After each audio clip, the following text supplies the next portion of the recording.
Good morning students. आज हम लोग एक बार फिर कोरिलेशन के बारे में पढ़ेंगे।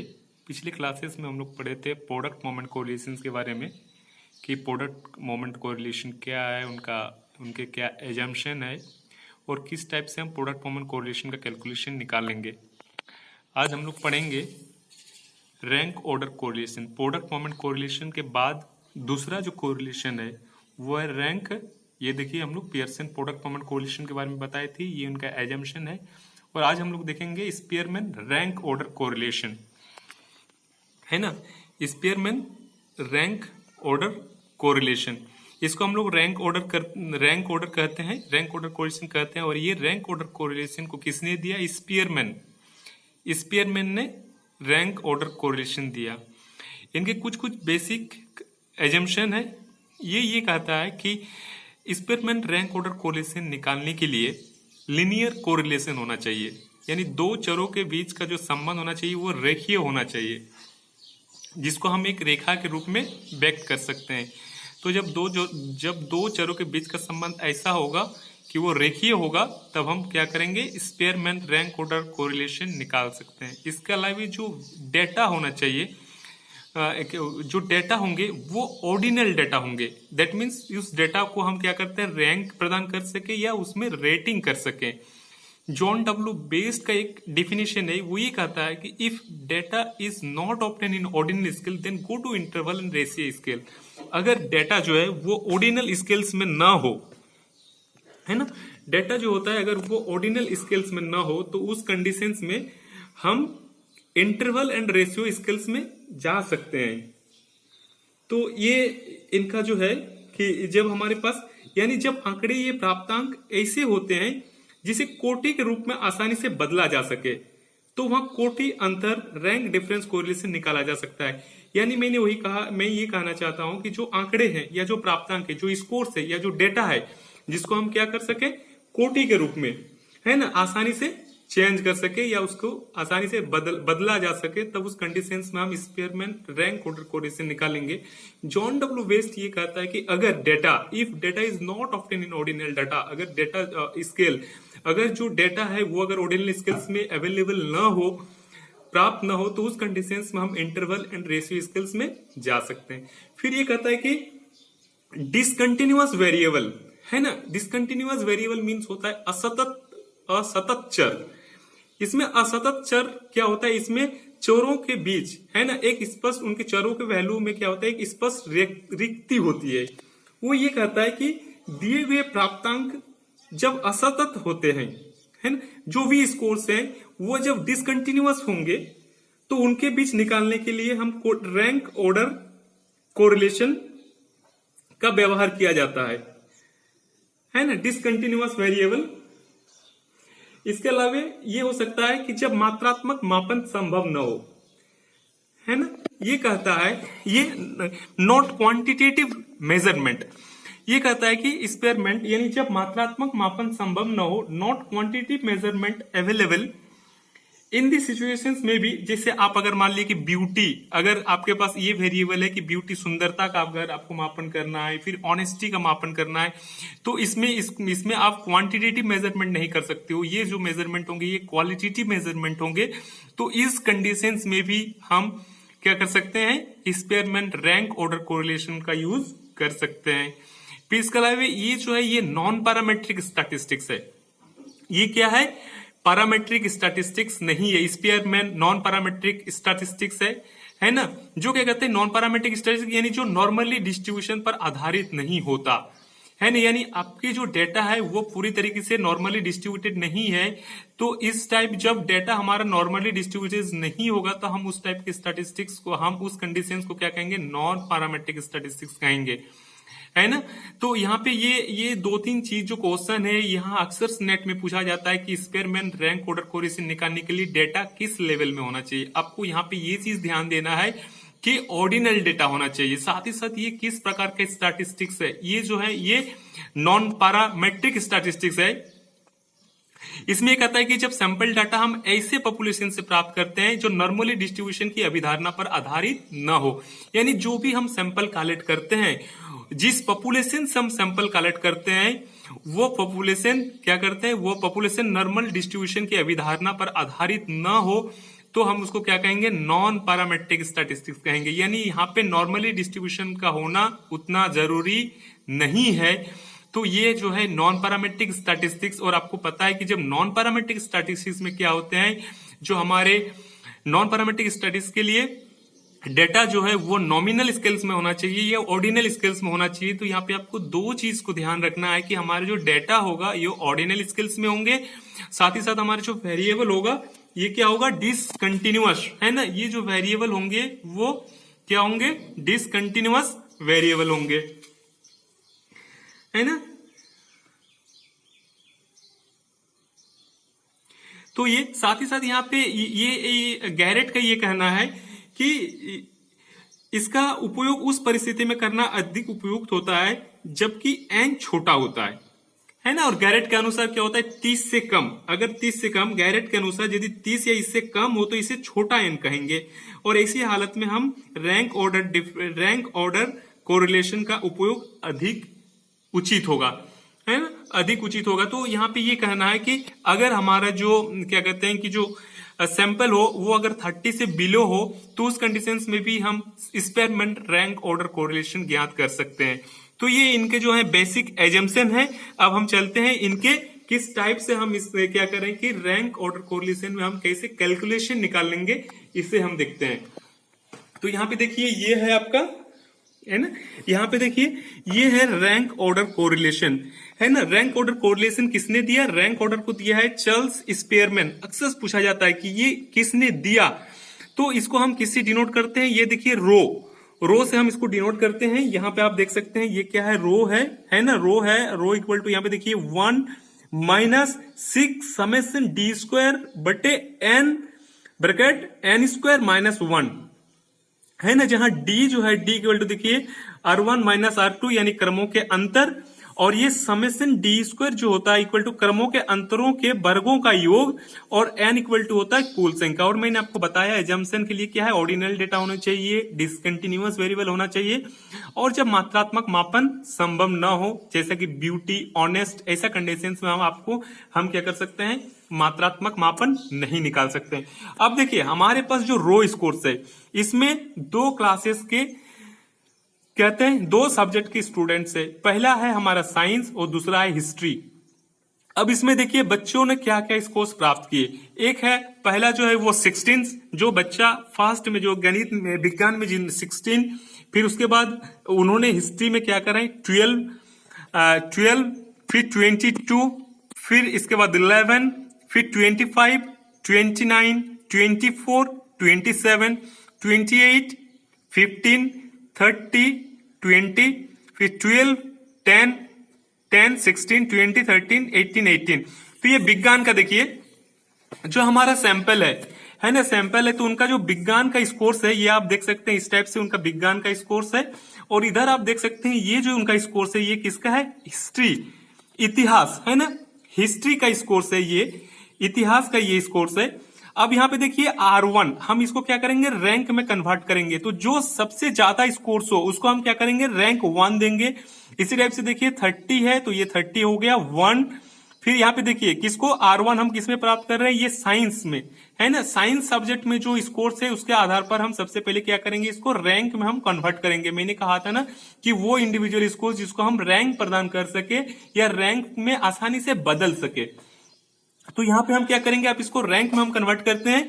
तो आप देखिए 30 को मैंने 1 दिया, 30 के बाद 28 है इसको 2 दिया, और फिर 28 के बाद 25 है तो मैंने 3 दिया, और 25 के बाद 24 है ये 4 दिए, फिर इसके बाद 22 है तो इसको हमने 5 दिया, फिर 20 है इसको मैंने 6 दिया, फिर 18 है इसको मैंने 7 दिया, फिर 16 को मैंने 8 दिया, फिर 12 को मैंने 9 दिया, और फिर 10 जो है इसको मैंने 10। तो ये जो है साइंस के जो इंडिविजुअल स्कोर है इसको मैंने रैंक में कन्वर्ट किया।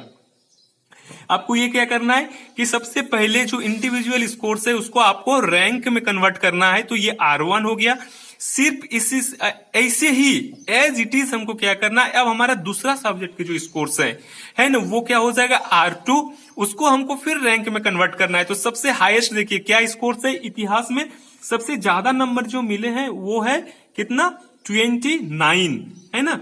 आप देख सकते हैं हिस्ट्री में जो सबसे ज्यादा नंबर है वो कितना है, देखिए सबसे पहले कितना है 12 है, फिर 11, फिर 29, फिर 27, फिर 15, फिर 20, फिर 10, फिर 16, फिर 13, फिर 18।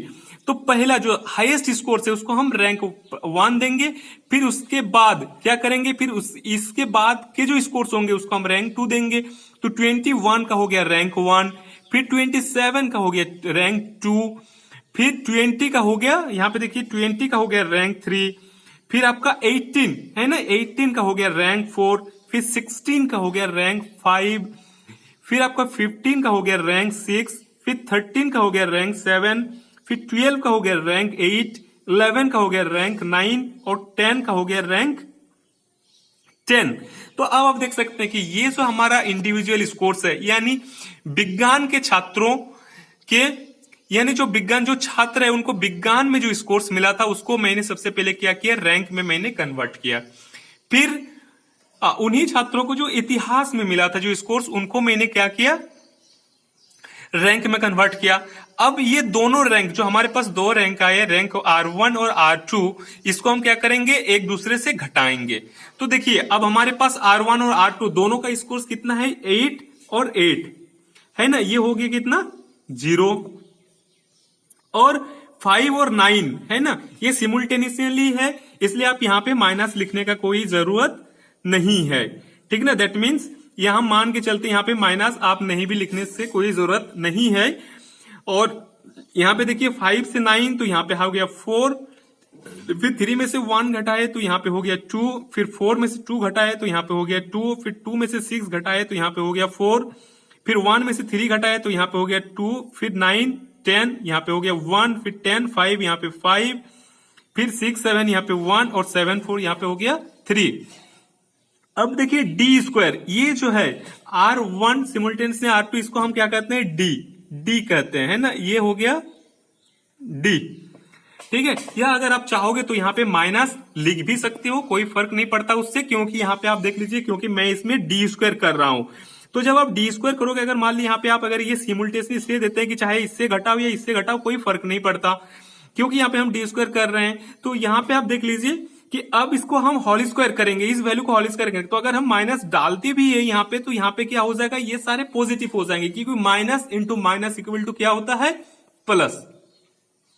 तो यहाँ पे आप देख लीजिए 0 का स्क्वायर यानी 0, 4 का स्क्वायर यानी 16, 2 का स्क्वायर यानी 4, फिर 2 का स्क्वायर यानी 4, फिर 4 का स्क्वायर यानी 16, फिर 2 का स्क्वायर यानी 4, फिर 1 का स्क्वायर यानी 1, फिर 5 का स्क्वायर यानी 25, फिर 1 का स्क्वायर यानी 1 और फिर 3 का स्क्वायर यानी 9।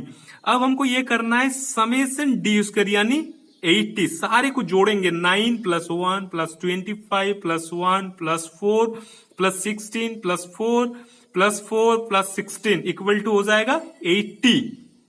यहां पे आप देख सकते हैं equal to summation d square का मान हो गया 80। अब ये जो है आपको यहाँ पे ध्यान देना है कि जब मैंने प्रोडक्ट मोमेंट कोरिलेशन निकाला तो मैंने उसको आर से डिनोट किया था, है ना। यहाँ पे जो है रैंक ऑर्डर कोरिलेशन के लिए हम इसको इस टाइप से रो ये ऐसा, ये जो है ये रो, ये क्या करते हैं, इसको रो से डिनोट करते हैं, है ना।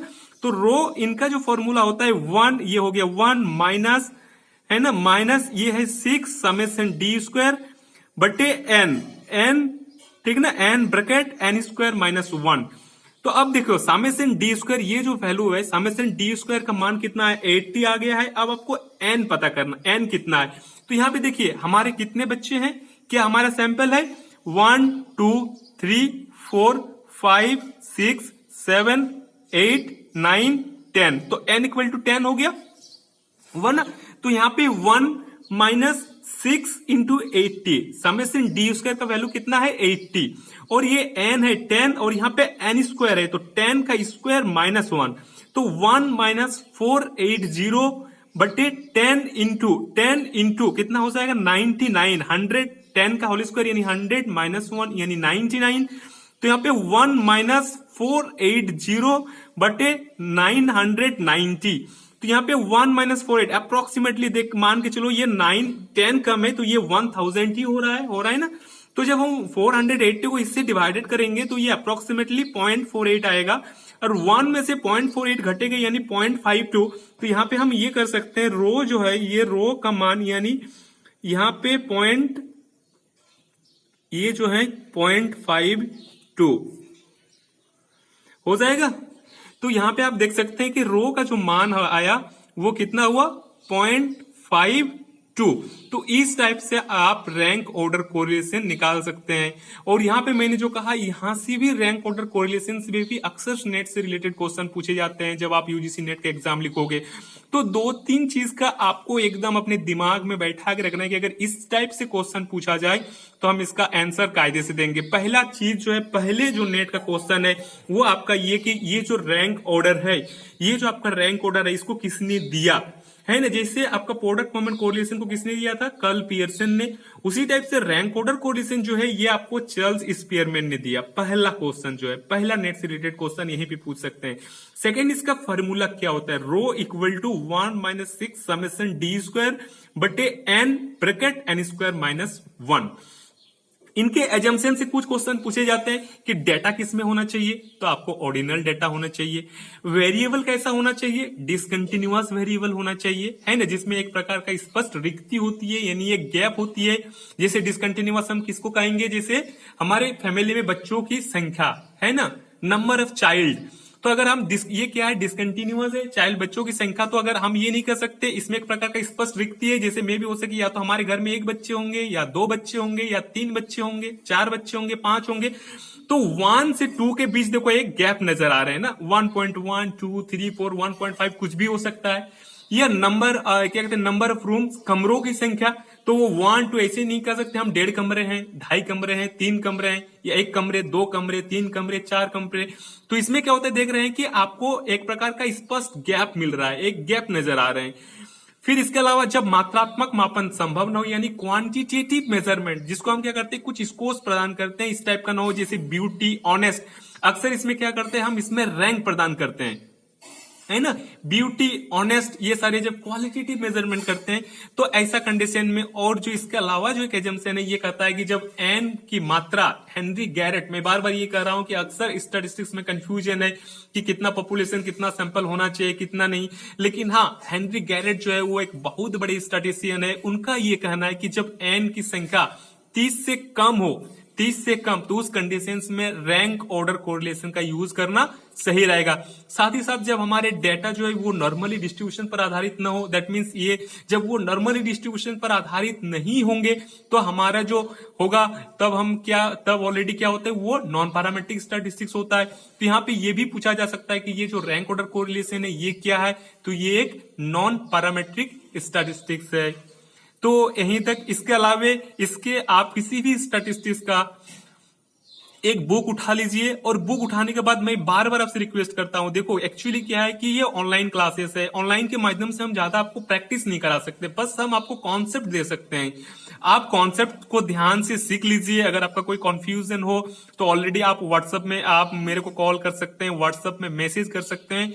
तो आप एक क्वेश्चन उठाइए, ये आपका होमवर्क रहा कि आप जाइए किसी भी स्टैटिस्टिक्स से रिलेटेड एक बुक उठाइए और वहां पे देखिए जो रैंक ऑर्डर कोरिलेशन जिसमें दिया हुआ है कि कैलकुलेट रैंक ऑर्डर कोरिलेशन, इसी टाइप से कोई भी इंडिविजुअल स्कोर्स आप निकाल लीजिए, चाहे 10 सैंपल का हो, 15 सैंपल का हो, 20 सैंपल का लेके, और आप रैंक ऑर्डर कोरिलेशन निकालिए। और निकालने के बाद आप मेरे पर्सनल व्हाट्सएप नंबर पे मैसेज कीजिए। मैं देखना चाहता हूं कि आप सही तरीके से निकाल पा रहे हो कि नहीं। ठीक है, थैंक यू।